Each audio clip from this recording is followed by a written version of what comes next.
Welcome to My Safe Word is More. My name is Albert Jackson. I went with my full government name. Yeah. Corinne Kaplan, my lovely co-host. How are you today? I am great. I am suited and booted because I'm going on a date after this. I like the old school. I feel like there's like an old black man inside of you. Well, we're suited and booted. Yeah. That's right. And I haven't heard from him all day, so I'm not sure the date's still on. It's also about to drop to negative 13 degrees. So keeping it timely, just so everybody knows, we're all doing a podcast and smiling, but we're all secretly terrified because winter is 100%. Coming.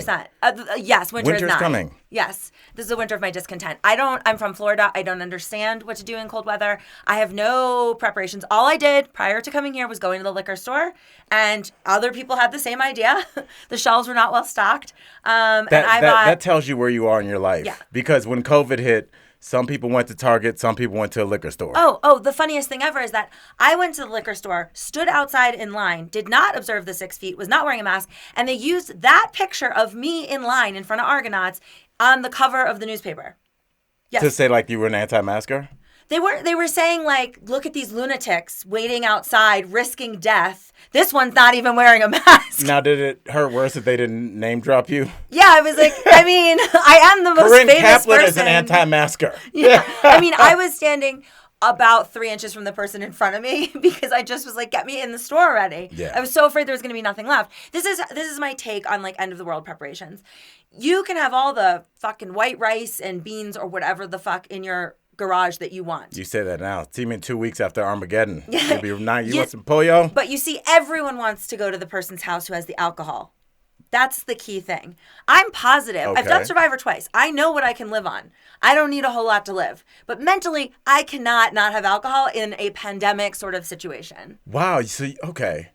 Yeah, it's very, very important. That's your first move is the liquor store. You want to know what my second one was? Friend, even though... Talk to me, because I have a question for you.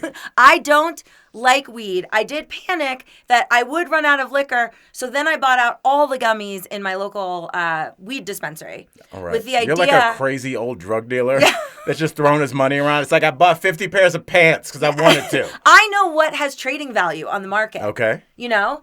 And, I went in for all... I mean, I even bought out Kratom, which is, if people don't really know what this is outside of Denver, but it's like... street legal Adderall, kind of. That's is like that what that? I never knew what that was. Oh my god, it makes you want to run through a window. It's very questionable. Like if you take 3 pills, you flying high on the wings of kratom. You take 4, you're in a coma. Like it's like it has like reverse effects. Like there's a line you cross. It's very questionable, and like the FDA hasn't made like a ruling on it, so it sits on the market. Maybe they could get around to that because it's been on the market for years now. But it's like a lot of stores won't sell it. Anyways, whatever. Second the pandemic started, I was like, who's got kratom? Like I've never taken that. And I had condiments, as I do. I have soy sauce always, ponzu sauce, rice vinegar. I like sushi. Right, okay. And I had no food. None. I feel like you would just have your pitch to everybody. Like, during this terrible storm where if we're locked down for 2 weeks, your pitch is like, look, I need your food, but you need my spices. You sure do. You have like, I don't just have olive oil. I have like avocado oil, I have sesame oil. You guys don't have this. Let's work together. Mm-hmm. No one ever thinks about somebody's got to bring the plates and knives. Come on. Exactly. Right. So I thrived in the pandemic. I lived in a community, now it sounds like I lived in a commune. I was just did. I know. Like, I'm the type of person that would, I am the least generous. I'm not a commune style person. I don't share my men. I don't share anything. You are not the ideal candidate for a cult. I would say that. No, I'm a good cult. Fall in line. I'm a cult leader. I am not a good follower. Yeah. I feel like you could be the first female cult leader. We've talked about this on and off the pod. I think we need to start this. If you're listening, you're obviously a fan of hers.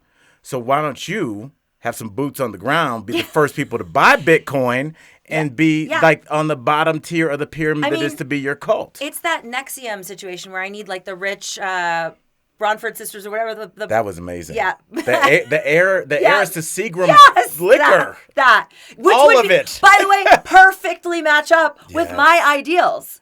Yeah. So anyways, back to the original thing. We don't know that we're going to live to see tomorrow, so we're recording today. Right. And I may or may not have a date after this. And that gentleman caller is exceedingly wealthy. I've done the math. He's worth $93 million. I also think you might be canceling since I have heard nothing. Is it canceling if he doesn't contact you? Oh, I am not. He's not good looking enough for a second try here. This is a one and done. Well, here's my issue with this, because the date is supposed to be around 5:30. Can we say that? Yeah. Okay, so yeah, we got, And I was told by him, he has my number, I have his. We were communicating on the app. Right now it's about 2:30. And he was like, I'll be leaving work around 5, and we set the destination of where it would be, which I always pick somewhere that's convenient for me because I'm the lady. Mm-hmm. And like, he doesn't really live close by. So if he were to be like, give me a place, if he had suggested a place that was near him, I would have canceled for sure. But he didn't. He's been very nice about it. However, he said he would let me know because I don't know I don't know how far his work is or whatever. So he was like, what was the last thing he texted you? Let's see. I want to know because I know I'll probably have sent a text like this. This is why I don't think he's going to cancel, because he's old. Okay. Wait, he better not at some point listen to this. This is all mean. He's my age. He might be asleep. And that is old. And these people don't really cancel. He said, perfect. Okay, so I suggested Mythology, which is like a favorite bar by me. I said, they have fun cocktails. Is that cool? Here's my number. Just give me a heads up when you're heading that way. He said, perfect. I'll text you earlier in the day with an ETA. Oh, so it's not time to panic yet. Oh, I wasn't going to. This is not Corinne panicking. This is not an NBA player I'm meeting. No, look, maybe you are definitely wired differently than me in certain ways. If somebody called, no show, I would have some feelings. I wouldn't say them. I would never confront them. But I'd be like, man, this brings up a great point. And I say this to people all the time. Like, I have a alarmingly high self-esteem for no reason other than that my parents told me I was fantastic at everything I ever did my whole life. That's your shield through life, though. Because people who didn't have parents like that get wrapped up in cults. Because people are always like, hey, are you looking for guidance? Yeah. Isn't that what they all say? Yeah. Are you looking for guidance? Do you feel lost? Mm-hmm. Do you feel like there's something inside of you that isn't right? And you're like, I'm great. Why are you asking me these questions? Yeah. You have this weird protection, even though like you joke around about your personality, it keeps you from getting roped in with stupid stuff because you're a follower. So my point is, I don't get upset if we haven't met and you ghost me. That's a you problem. Like, the narrative in my head is like, this person is a lunatic. This person is probably married. This person has some other shit going on. This person is just collecting women for the ego boost. And then like, it's not me. You didn't meet me. Now, if we met and I think we had a really good date, and I leave there high-fiving a million angels, and then you never text me, then I have a tendency to be like, well, that wasn't great. Yeah. I'm still okay. I'm much better than the average person when it comes to rejection. But if you haven't met me, like, the idea that I would be upset about that is ridiculous. Yeah, well, I think the same goes the other way. Do you find it weird how sometimes people cannot move past a relationship that they've had with somebody, being that we are all conscious that there's a lot of different people. Mm-hmm. You've interacted with this one person. It went real bad. Or you embarrassed yourself. But the idea that like 2 years later, like I still know people that are still kind of going back to the past, either rejections or failure. And it's just like, there's this weird thing where your confidence allows you to move on no matter what. And like, people read books for that. People go to seminars to learn how to do that and not be stuck in this like, what did I do to Frank? I tried to be a good wife and he left. Like, that, a lot of people, like, one relationship takes up the bulk of their majority of their life going forward, Yeah, you really got to work not to have that happen, I feel. But I have, like, once in a blue moon, I had an ex that it was the longest term relationship I ever had. He was married the entire time, but that's not the point. We were together for over 3 years, and he was my best friend, and we were really great together. There was the problem of the wife, but, like, it was reasonable enough. That tends to get them. Well, she had a boyfriend, and, like, they were moving in opposite directions, and it was... I would say so. Yeah. I would say so. It was an interesting scenario because he was sure that she had someone else, but, like, didn't have any evidence. And I was like, who cares what she's doing? And he's like, I just really hope she has someone else. That'll make this whole thing easier. And then he saw that she bought a flight to the Bahamas, and it was, like, more than he thought it should be. And he clicked the drop-down box, and up pops the name of the guy that she's taken on his fucking dime on the trip. So he confronts her, and then he's like, she cannot meet the children. They had 3 kids. And by the way, he was always like, the youngest one was like too young to speak. So he's like, oh, like, how about I bring him into the city? This is when I lived in New York. And I was like, nah, like, I don't want to meet your kids. Right. I have no interest. I don't want to know about that part of your life. At all. But this person, apparently, we knew his name because the name popped up on the Amex card charges. And he comes home from work one day and there's donuts and his kids, they're very healthy, like both parents and the kids. Oh, and no. he's like, where did these donuts come from? And like the 3-year-old's like, Vinny brought them. And he's like, what the fuck? So now we know he's being brought around the house. Anyways, that particular man, when he would insult me, his insults were so like great. Like they were like gut punches. And that like took me a while to rebound from. And I'll give you an example. So first of all, he called me a chronic disappointment. Oh. And, yeah, and I've always thought that's a really great way to knock someone down. Yeah. Oh my God. That made my stomach. That's like, that's the one that you drive away from. Like, oh, Jesus. Yeah. When he would get mad, he would just go for the jugular, which actually I respect. But he did at some point in time, he said to me, he said something to the effect of, your upper lip looks like a credit card. Shut the fuck up. Now, what he was saying is that my upper lip was too thin. And I have since gotten lip filler. It took me years to be like, every time I look in the mirror, I'm like, fucking that credit card upper lip. And I've since fixed it. And so... Did you just take it into the plastic surgeon and be like, make it look like this? And it was a Discover card. Yeah. It's like, make it... I need a black card. Yeah. Yeah, he just knew what would like really trigger me. I really... But that's it. When you started that and you were like, he had some pretty bad insults, I was kind of in my head like, there's nothing anybody could say that could really insult. And then the first one was real AF. Uh-huh. And then the credit card, you know what? Because it's so specific, you know he thought about it. Definitely. And he was like, is it like a ruler? No. Rounded at the edges. Yeah, I guess maybe like a belt buckle. No. Yeah. Like he like went through the whole process. And it obviously had been irritated. It was on the tip of his tongue. It rolled right out of his mouth. Right. Yeah. But it is fun to argue with those people, though. Mm-hmm. It's, wow, that was, I'm not going to say shout out to him because that wasn't cool. I mean, we're friendly now. Yeah. But... And are you guys friendly? Like, how did you guys meet? Is there any, like, DMing? Because I'm not good with the sliding in the DMs. Yeah. What about you? Let's get after that for a minute. Well, in the case of him, no, it was long before any of that existed. It was, 15 years ago. No, I met him the old-fashioned way. He was a client. There we go. Okay, so I had the craziest... Well, okay, so on Facebook, I really only accept friend requests from actual friends. However, there was a period of time, I've been on Facebook since whatever. It was actually my first season of Survivor.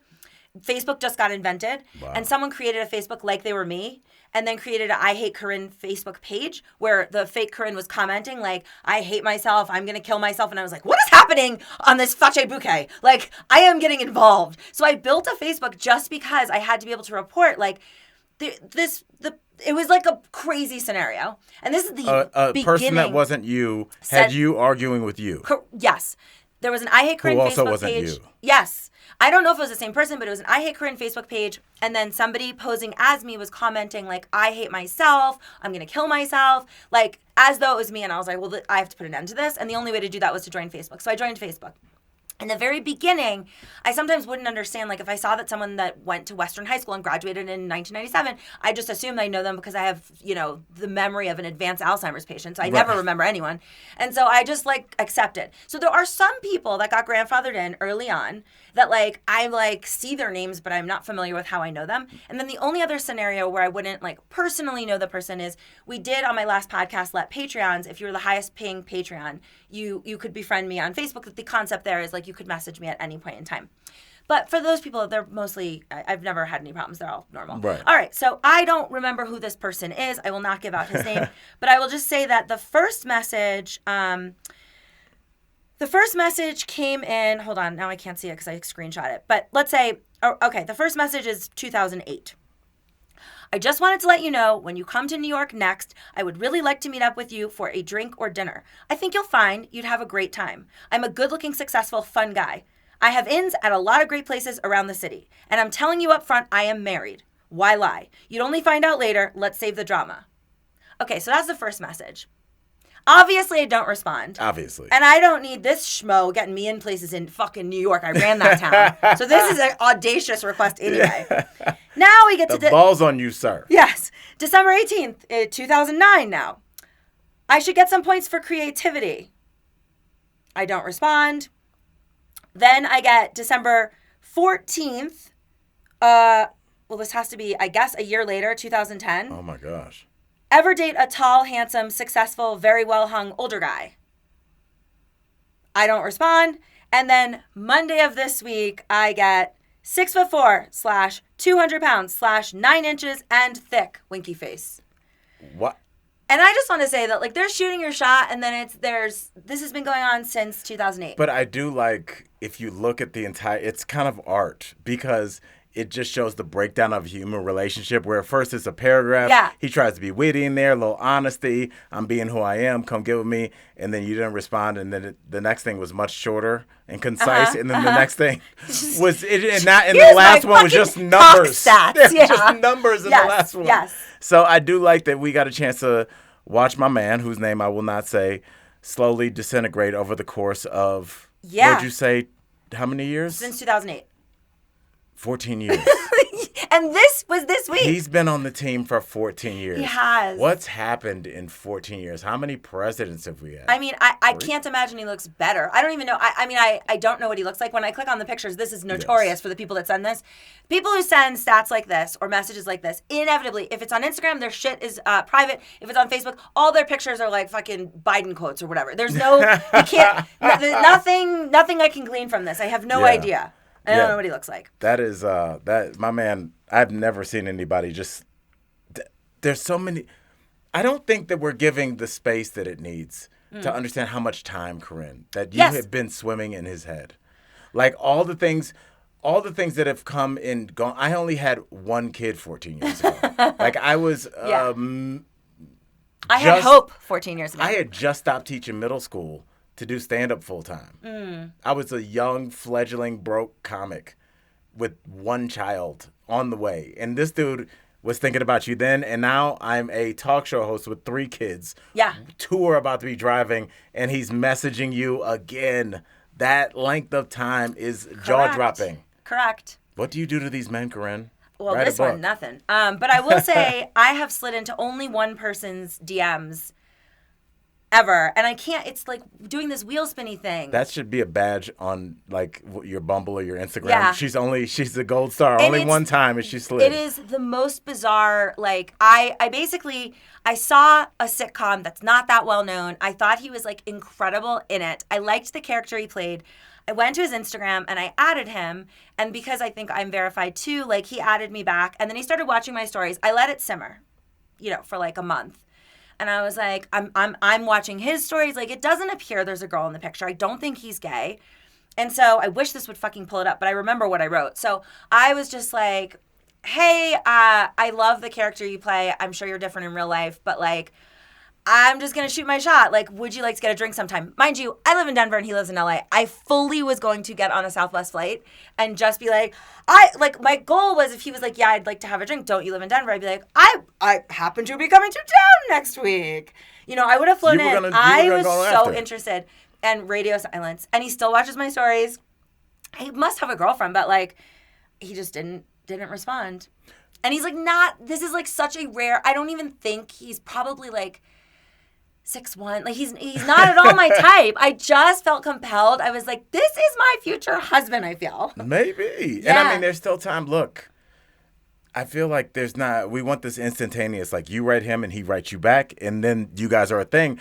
But think about how a lot of relationships go. Sometimes people meet, they're both married, then one's divorced, one's stays in the flip-flops, and y'all might cross paths like 3 years from now, and it might be the right time, because clearly he's interested. I don't watch any stories, period, but I wouldn't watch any story I wasn't interested in. Yeah. So he's interested. That's not a mistake. So I think so. I just think 14 years later, I'm just going to send him my stats. Yeah, send him a screenshot of the other guy and be like, still hanging high. Do you see what I do to men?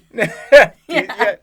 That'd be funny if you just started texting him all your stats, but like the unsexy ones, like your cholesterol. Like just send like my blood pressure's really low. My HDLs are up. Great news. Yeah. 2020 in my left eye. See, I feel like you don't let them dictate how the conversation is going to go. So if they want to get sexual and start talking about penis length, then I just say you just start being totally random. We read, and maybe I should read my Tinder response Yeah. to that woman again. But while I'm getting it, I'm not good with the DMs. I guess I don't know if I've slid in anybody's famous DMs. Yeah, I mean that's There's a lot of screenshots now, which is like, why would you do that? That's super well, whack. you have to the person. I feel like I'm just gonna say his name. Do you think that's crazy? I mean, he's Just not responding to me anyway. say You his- are the only person. say- His name is Tommy Dewey. You're the only person who I have ever And slid. that could be anybody. That could be. And really, if you saw him, it could be anyone. I just found there was something about watching him in this particular sitcom he was in that I was like, I fucking love this guy. Yeah. I'm gonna shoot my shot. Why not? Why not me? Didn't I thought to myself. Didn't Julia Roberts marry the cameraman? She did.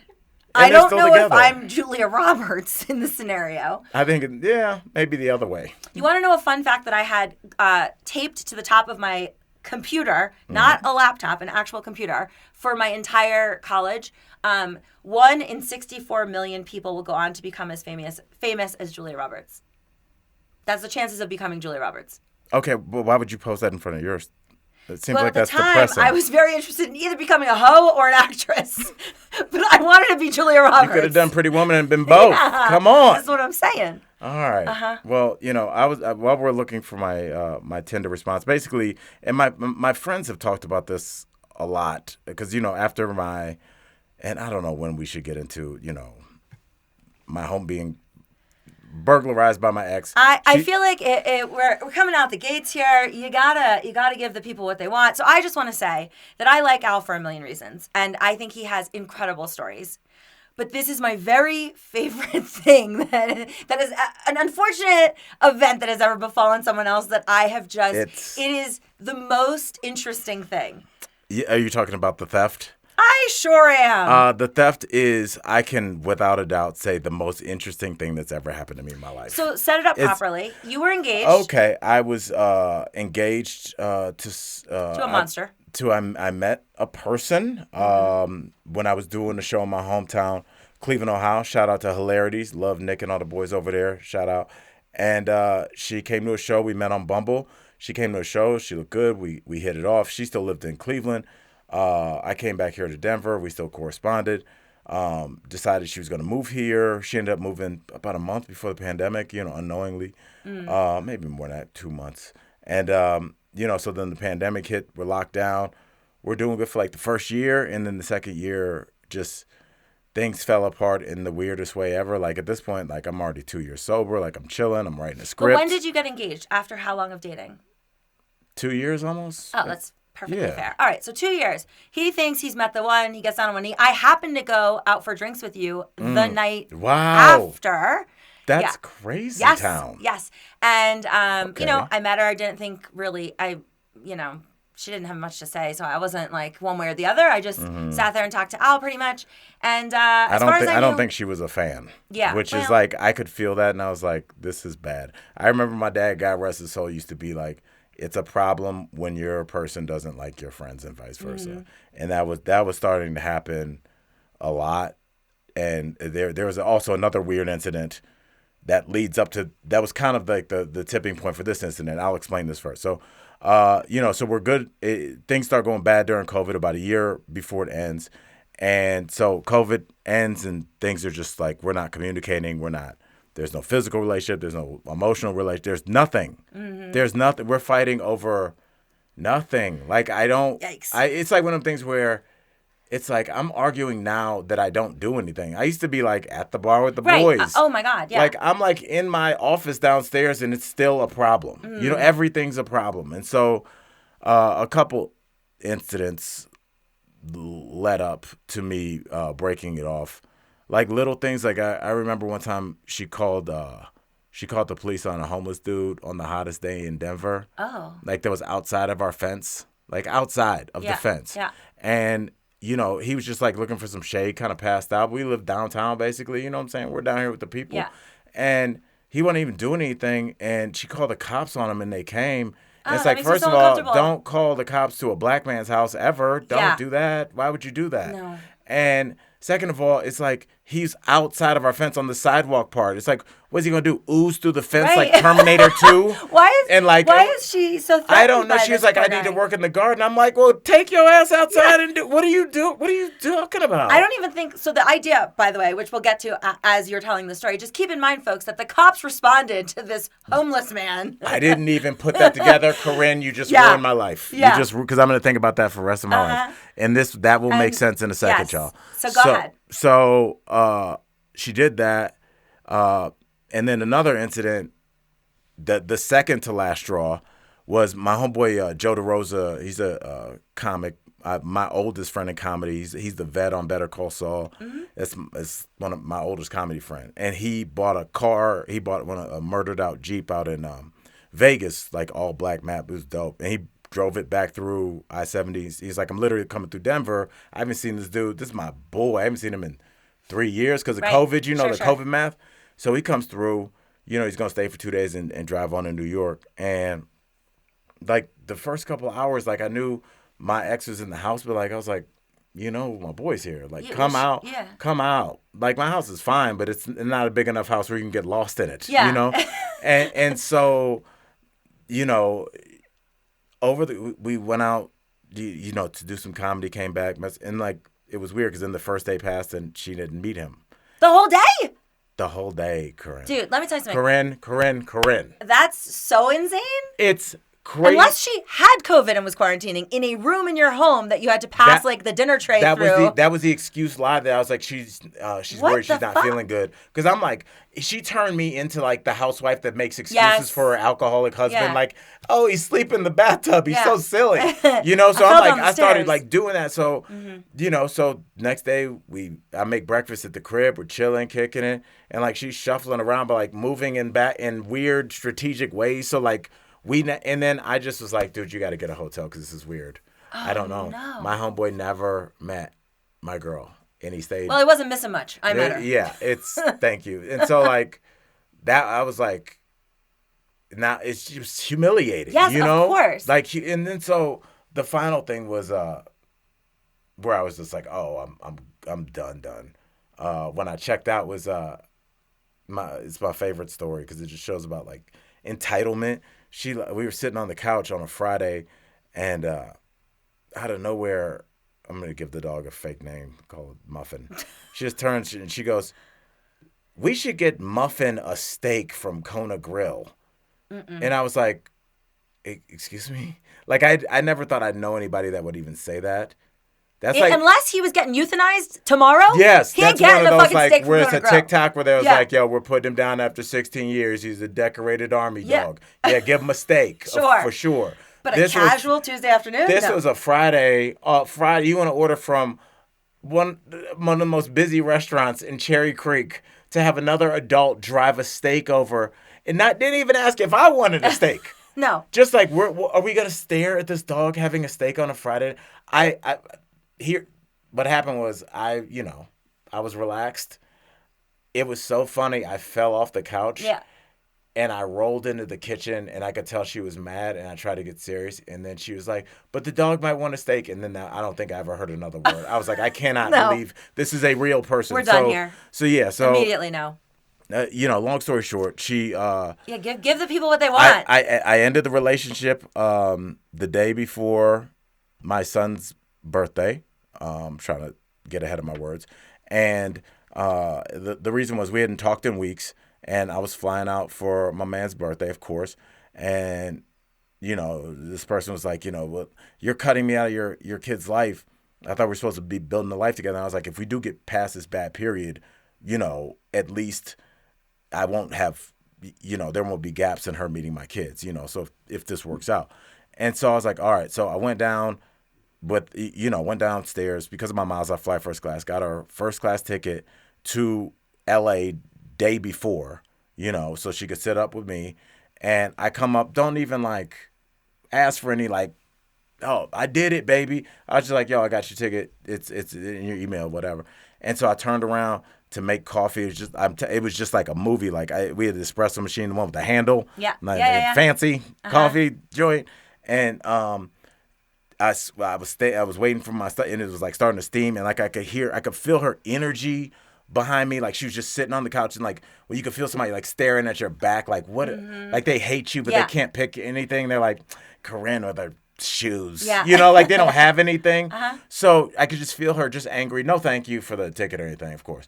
And she just goes, what about Muffin? And I'm like, what about Muffin? I would have fucking taken this dog and punted him. And she goddamn goes, football out the Muffin window. just had blood work done, and you need to find somebody to watch the dog for 48 hours and not just check on the dog, watch the dog so it doesn't nibble on its stitches.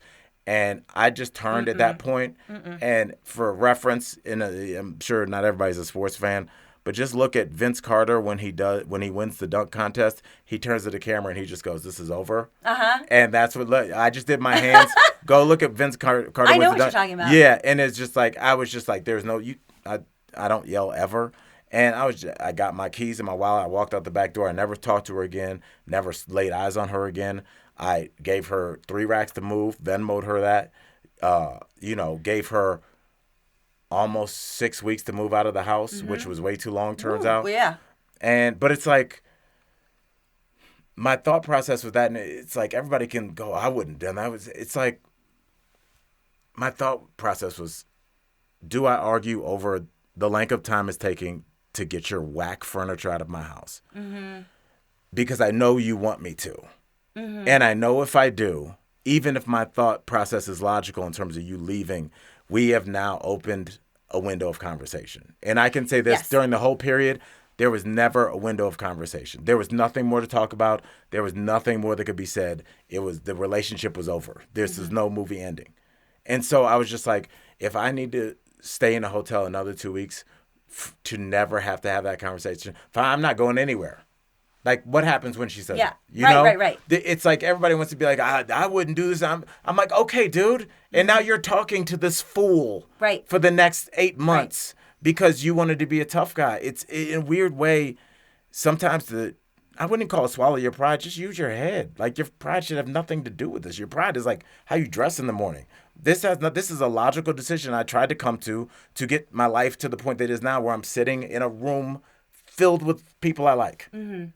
And it's because of the decisions I made then. Okay, but let's play devil's advocate here. So the decision There's that a lot Al to made be was, advocated. I'm going to give her enough time. I'm going to give her money. I'm going to be a gentleman about this. I'm going to exit the situation gracefully and wait for her to get all of her shit out. And now what happened when you returned home? She stole everything that I owned. Like, ladies and gentlemen. I forgot that we didn't even get to that part. Yeah, the silverware, his passport, the sauna. The sofa. Like, everything that beds, wasn't, like... the entire upstairs office. Like, desks, towels. Everything. My heavy bag. So she just took anything that she could sell. Yes, she ripped the flowers out of the front yard. I have this on video. That'll be on our Patreon for sure. For sure. There's extensive video of that. So she ripped the flowers out of the front. She took the ceiling fans out of the ceiling. I have pictures of all this. It's wild. I mean, guys, you know that, like, I have been dumped more times than I care to review. I have lots of friends that have been dumped. I've seen shit go down. I've done shit myself. I have never seen this. And the thing is usually, like, you're really mad. Maybe you break something. Maybe you do something one day. This woman maintained a river of anger for the full 6 weeks. Stream. Just like, now I'll get the light switches, and then just wild. That's a great analogy. That's so insane. Because you always think about a tsunami if you had a tsunami of anger, yes, that's a lot of anger, but it washes over kind of quick. No, she had a lazy river of anger. You could tube this shit. There was just like a big stepdad and a blow up just going down that, just like, and today I'm going to take his Q-tips. Yeah. Today I'm going to take the face off of all of the outlets. So you find out, and you clock this at around like 40 G's, right, of stolen property? At least. All right. So you do what any person would do in this case, and you contact the good old police, who were several times very quick to respond to the homeless man who was doing absolutely nothing wrong. And what pray tell did the cops do for you in this situation? Now, mind you guys, she stole his passport, which I feel like is some sort of felony. Yeah, I felt that way too. But you know what, Corinne? Cops don't care about feelings. No. The cops didn't care enough to show up. I never saw a police officer. I asked them just to come and take pictures so we can get some kind of paper. Don't they give you paperwork when you're at Voodoo Donuts? Yeah. Getting a donut with another donut on it? Like, there's paperwork involved in that. Yeah. Maybe if the cops could slide by the crib. Yeah. You know, like, it's, I was mind blown by this process because I'm going back and forth, and you have to call the non-emergency number, yes. which just goes to, God. like, some boy, like, if you forwarded your calls to, like, your biggest stoner friend. Just no pickup, and then... It's the same number you weird call hours. If you want to dig a hole. Yeah. It's the same. It's basically like 311. Yes, because I heard a very funny... somebody said... if you, like, something to the effect of, like, if you call my property, I'm not calling 911, I'm calling 311 because I'm going to be digging a hole. And I love that. And I think it's actually not, is it 311? It is 311, I'm positive. Yeah, well, anyways, they don't fucking answer. So poor Al here gets nothing accomplished. I just kept, like, because you can't even fill out, there's a form on a website that you can, nowhere. but you know they gaslight you, Corinne, because they make you fill it out as lost.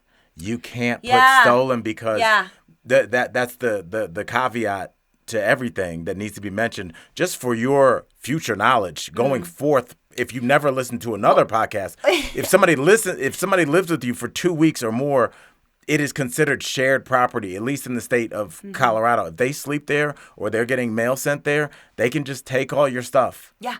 And use this information whether you are the girl he's talking about or him. Like, if you're the one that wants to do something, just know you can. Yes. And we'd love to hear about it. You just get there and be like, I broke my leg. Can I sit on the couch for a couple weeks? And then... It's squatters' rights, basically. Get a couple magazines sent there and it's over. Yeah. It was very, in a weird way, and I'm going to wrap this up, very reassuring because I now know that we all walk through this life alone. Like, we watch Law and Order and we're indoctrinated. Like, there's a police officer there and he's going to help me because he's going to get the bad guy. Nobody's coming. Nobody's helping. Nobody's doing anything. I mean, really, not to get all dark, but like school shootings, some cops stayed outside except at the drag club. When it's real people, that's when you handle. But like, the cops aren't going to do anything. They're not coming. That's not even a shot at cops. They're not coming. I don't know. I don't know what to tell you. The They're not there. prioritization. Yeah. I mean, I have my one quick story is that when I first moved to Denver, I got a death threat sent to my house. And my address is not listed. I am somewhat of a public figure. I don't fear anyone. I've had, like I was telling you last night about the aggravated harassment reports I had. Right. Like, I'm pretty, like, solid. I feel like death is cheating me. Like, I always, like, people are always worried when I go abroad that, like, I'm going to get sold into white slavery or I'm going to, kidnap somebody's, You know what? Now, is white slavery different than other slavery? It's just like, is it like white chocolate? It's where it's like, it's the same. It's like, they're not like, hey, can you farm for us? No, they're just like. Man, Corinne's lucky. She just got white slavery. Man, damn. But I've always said, like, that is your mistake. Like, if you kidnap me, like, I feel sorry for you. I'm not the person you want to be. You're not a mark. With. You're not a mark. No. Anyways, right. And so, anyway, I talked to some cop friends that I had, and they were like, look, you really should report this because if it escalates, you want something to say, like, this is where it started. And so I go to the police station. It was Christmas Day this particular year. And I'm like, I'm pretty cash about it. I'm just like, hey, like, I got this death note.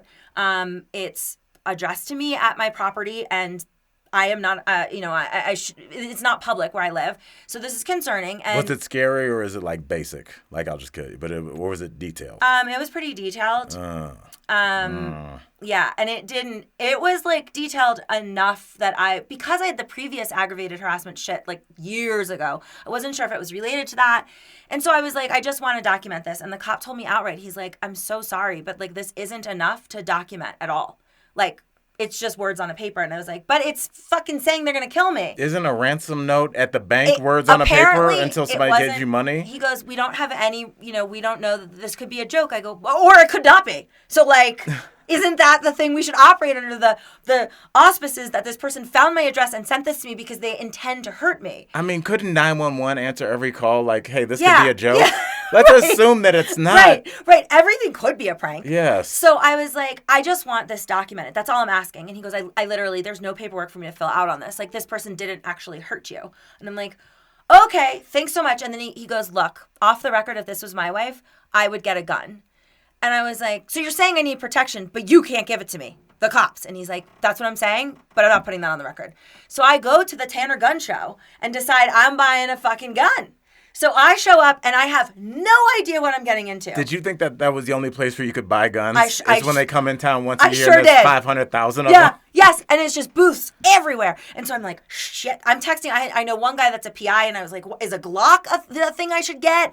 And as I'm going around table to table, I realized, first of all, guns are way fucking expensive. Yes. Holy shit. I don't know why in my mind, I thought guns were like $50. They are like $1,200, like minimum. Yes. And like, if you want a cute one, like one that's Tiffany blue, or like, you're in for extra. So I'm walking around and I'm like, okay. I'm like, I don't know enough about what I need.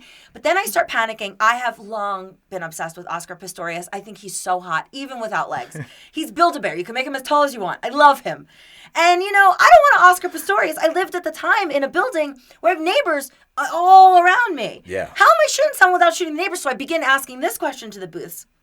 And I'm like, do I get a silencer? They're like, that's not going to help. Silencer? Yeah. Because maybe if I shoot someone, I don't want them to know it was me. Assassin's Creed over here. So I love it. Batshit questions to everybody at the Tanner Gun Show. And in the end, I figure I was so overwhelmed that instead I bought every knife, brass knuckles, and taser that I could afford with the money I came in with.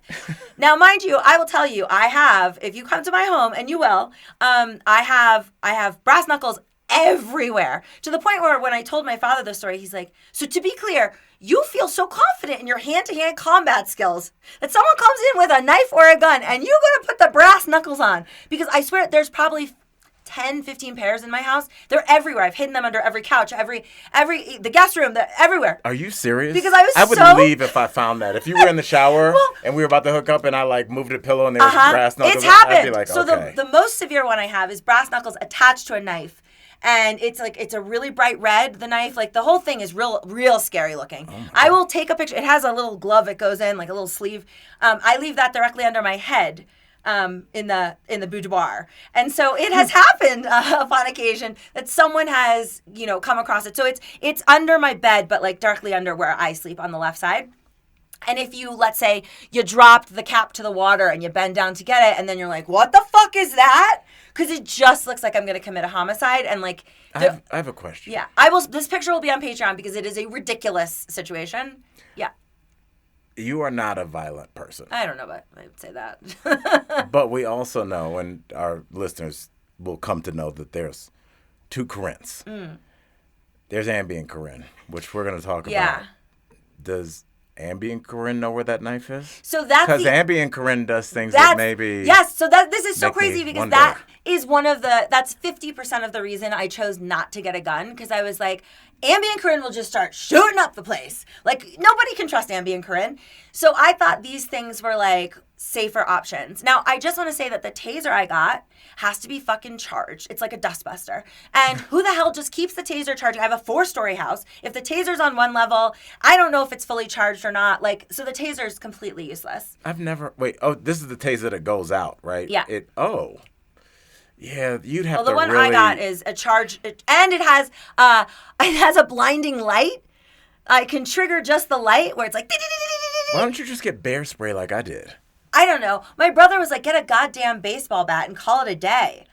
And I was like, yeah. I mean, I don't know. I want to say like $600 to $800 on knives at a gun show, which isn't even where you probably buy them. You should have sent that cop that receipt. Like, do you see what you did? Yeah. Do you see this is your fault? Yeah, and the best is when I first moved into my new home, I had gotten this very elaborate alarm system, like, because I am aware that, like, I've had problems. And so, like, I have all the bells and whistles you can get through ADP. And so I have something that tells me if glass has shattered in my home.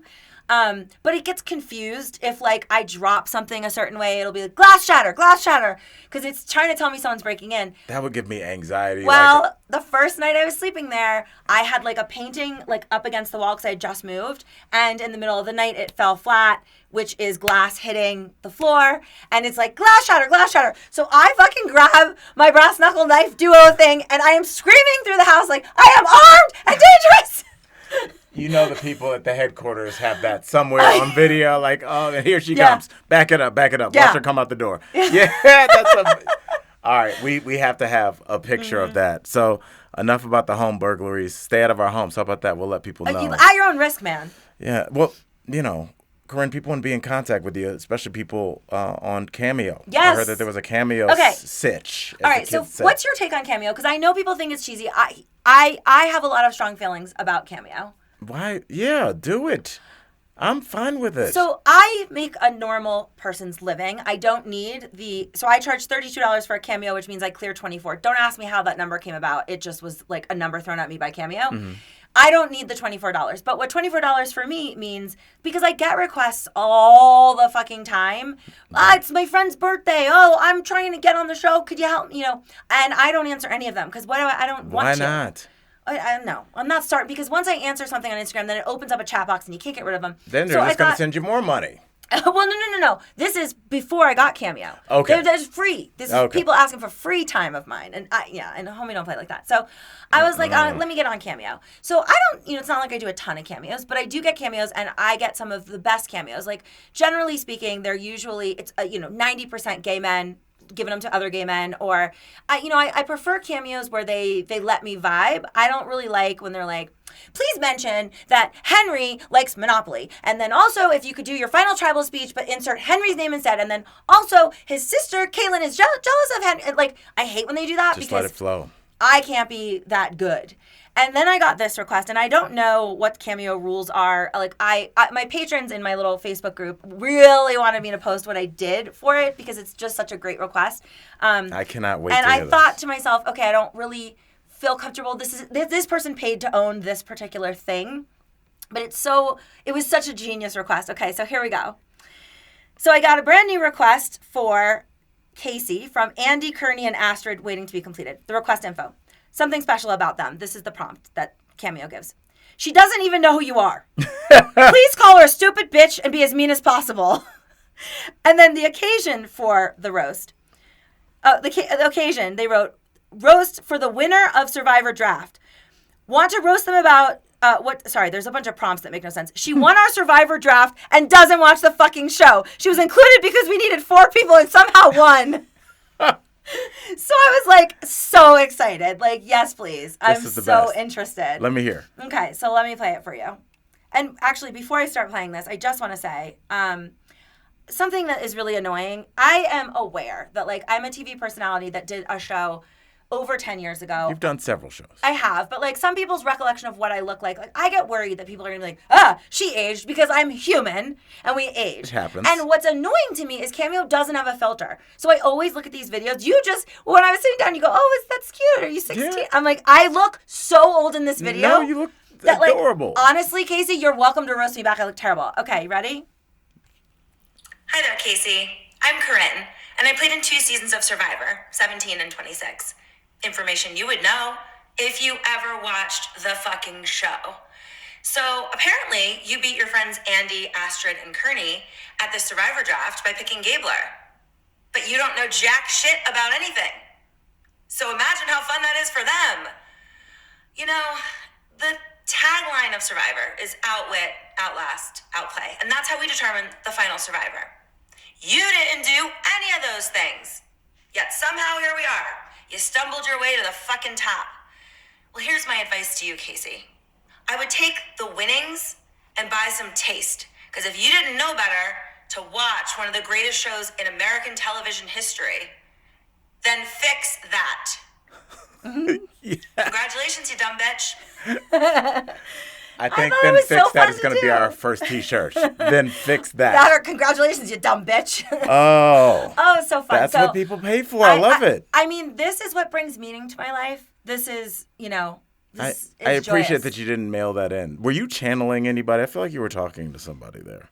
No, I just was trying to decide how much I could feel the hate of these 3 people. But imagine how, think of it in your probably terms of some fantasy football shit. Right. Me, I don't know jack shit about it. I joined because you need an extra person, and then I take the whole jackpot. And when that does happen, and it happens pretty often, it just reinforces that everything you do in life is meaningless. So just have fun with it. It doesn't really, the people are like, I get really serious into it, and I'm like, dude, I get it, but this is just random. Just have fun. Don't try and, unless you're in control. to have the mentality for you to win Survivor, I don't have that. Well, I don't either. I didn't win. Well, just to even think you could. Yes, Yeah. Truly, to even be on the island, like people like whereas like for me, it didn't cross my mind for 1 second that being an entertainer was like a risky. I was like, oh yeah, of course. Where most people are just like, I'm gonna mitigate that risk and use my degree. You know, it's just like it's all about mentality. So we before we get to our email, we're gonna do a quick Yelp review. And this one's near and dear to my heart. I guess these are my cameos in a way.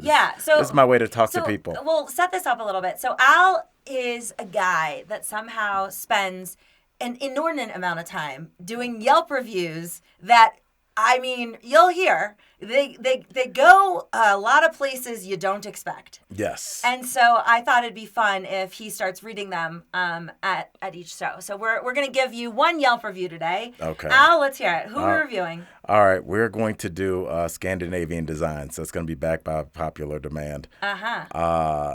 I don't know if you guys know. I don't remember. These are maybe my Ambi and Corinne's. Yeah.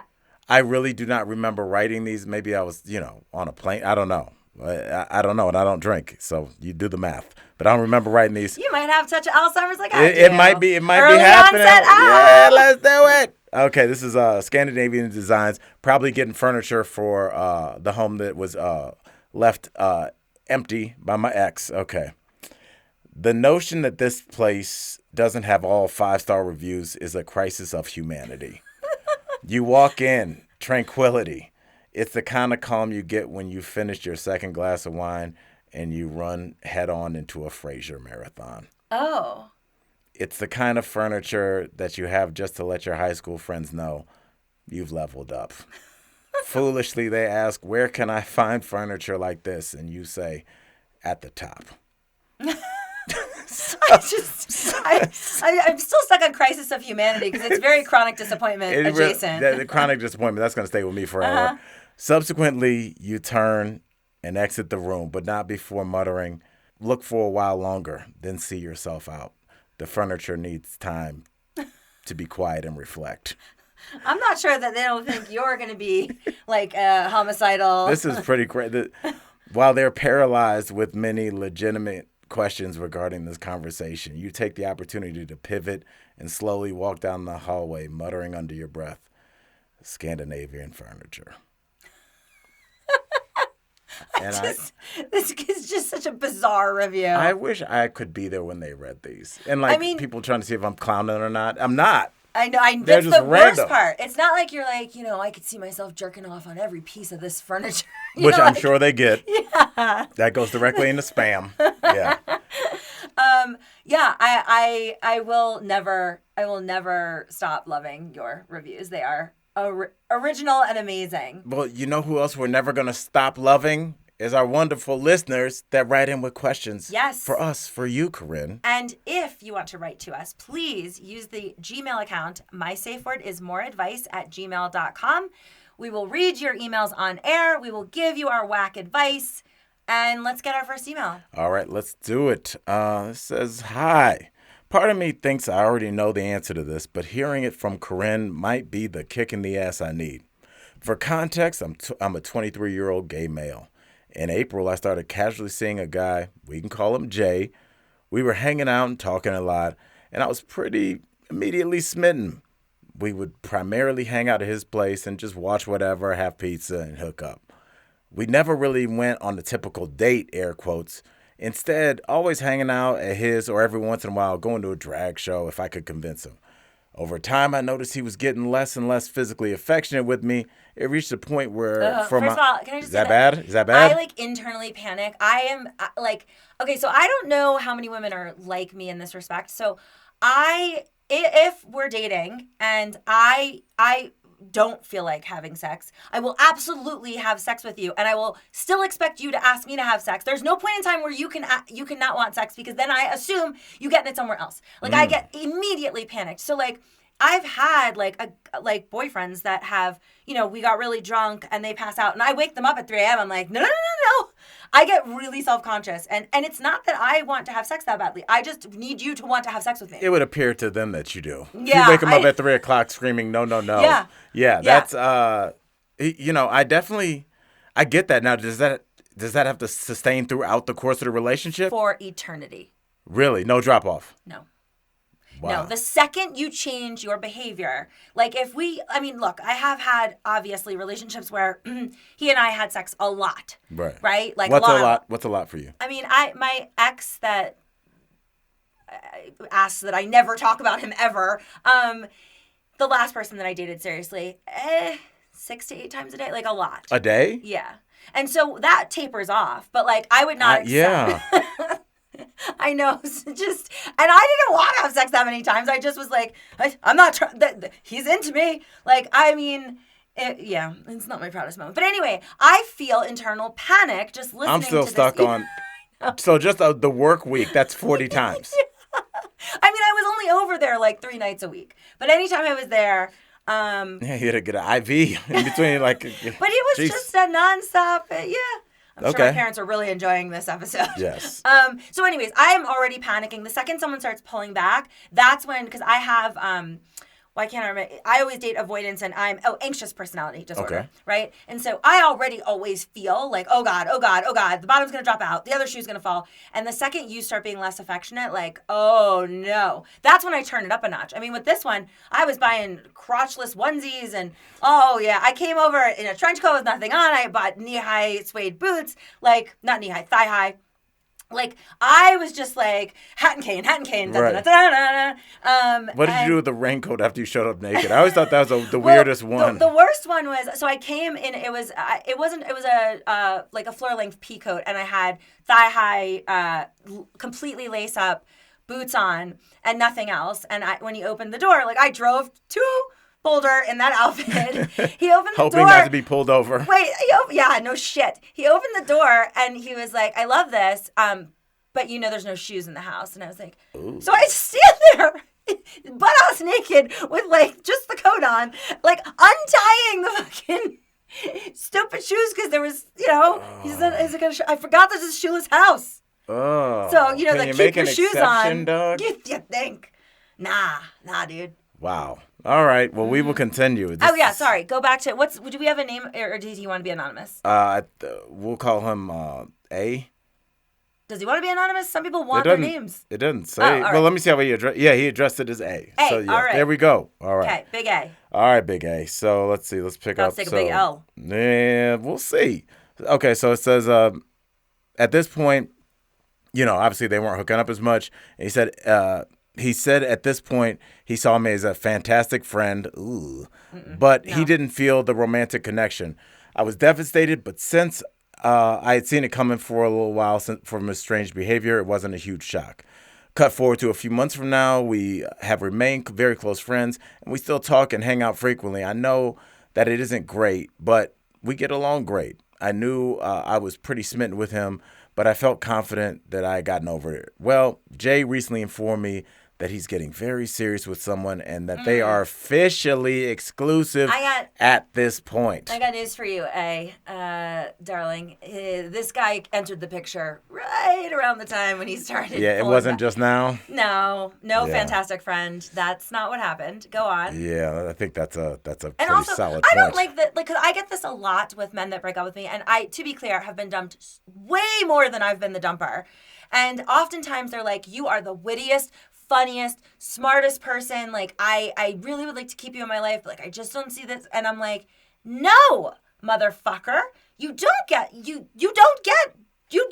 in your life anymore. Like, this is not, we were not lifelong sleepaway camp friends that started dating. No, we met, we dated, it didn't work. You don't get to keep me. Absolutely. It's a very strange request. I mean, like you said, if you guys knew each other for like 20 years and you tried to date for a year and it didn't work, you went back, cool. Mm-hmm. But yeah, that's very strange. It's like, no, it's just over. End it. Be adults. All right. So, he says, I felt confident I had gotten over it. Well, Jay recently informed me that he's getting very serious with someone. I don't like the sentence. And that they are officially exclusive at this point. I just don't like the way that's phrased. I don't want somebody to tell me we're exclusive at this point. It's like, I got it. Yeah. You don't speak in complete sentences. I think you thought you still had a chance. I want to make it very clear. At this point. At this point in time, there is no fucking way you're getting a piece. At this point that you're sitting across from me, Corinne, at this point, I would never date you right now, as you sit here. Yeah, I did. That's why I didn't like that sentence. It's a needling. This has, if you couldn't guess, sent me into a full depressive spiral. Man, that sucks, bro. I hung out with J and N, the new boyfriend. I don't know about that recently, and I'm just seeing how Jay looked at him and the love that he was exhibiting broke my heart. Oh, why would you do this to yourself? I know. It's like self-flagellation. I wanted to be happy for my friend. You're a good dude. Yeah, You're a good person. If you weren't gay, I'd be dating you. You're a good person. But I can't shake how much I still want that to be me. Jay and I hung out recently, and the entire time he focused more on texting the boyfriend than he was spending time with me, it felt like.